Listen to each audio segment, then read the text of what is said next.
ಶಿರಾ ನಗರದಲ್ಲಿ ಮಳೆಯ ನಡುವೆಯೂ ಜಿಲ್ಲಾಧಿಕಾರಿ ಶುಭ ಕಲ್ಯಾಣ್ ದಿಢೀರ್ ಭೇಟಿ ನೀಡಿ ಆಸ್ಪತ್ರೆ, ಶಾಲೆ ಹಾಗೂ ಡೆಂಗ್ಯೂ ಪರಿಸ್ಥಿತಿಯ ಬಗ್ಗೆ ಅವಲೋಕನವನ್ನ ಮಾಡಿದ್ರು.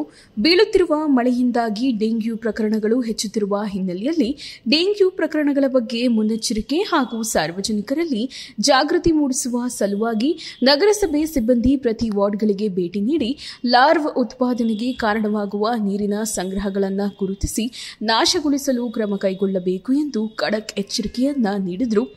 ಇದೇ ಸಂದರ್ಭದಲ್ಲಿ ಆಸ್ಪತ್ರೆಯ ವೈದ್ಯಾಧಿಕಾರಿಗಳು ಸೇರಿದಂತೆ ತಾಲೂಕು ಮಟ್ಟದ ಅಧಿಕಾರಿಗಳು ಭಾಗಿಯಾಗಿದ್ದರು. ನಮ್ಮದು ಈ ವ್ಯಾಪ್ತಿಯಲ್ಲಿ ನಗರ ಸ್ಥಳೀಯ ವ್ಯಾಪ್ತಿಯಲ್ಲಿ ಜಾಸ್ತಿ ಕೇಸಸ್ ಇರೋದ್ರಿಂದ ಸ್ವಚ್ಛತೆ ಬಗ್ಗೆ ಒಂದು ಪ್ರಿವೆನ್ಷನ್ನು ಮತ್ತು ಡಿಸೀಸ್ ಬಂದ ಮೇಲೆ ಏನೇನು ಮಾಡಬೇಕು, ವೈರಸ್ ಬಂದ ಮೇಲೆ ಅನ್ನೋ ಒಂದು ಸಿದ್ಧತೆ ನೋಡಲಿಕ್ಕೆ ನಾನಿವತ್ತು ಭೇಟಿ ಕೊಟ್ಟಿದ್ದೀನಿ. ಈಗಾಗಲೇ ನಮ್ಮ PHO ಅವರು AM ಅವರು ಇಲ್ಲೇ ಇದ್ದು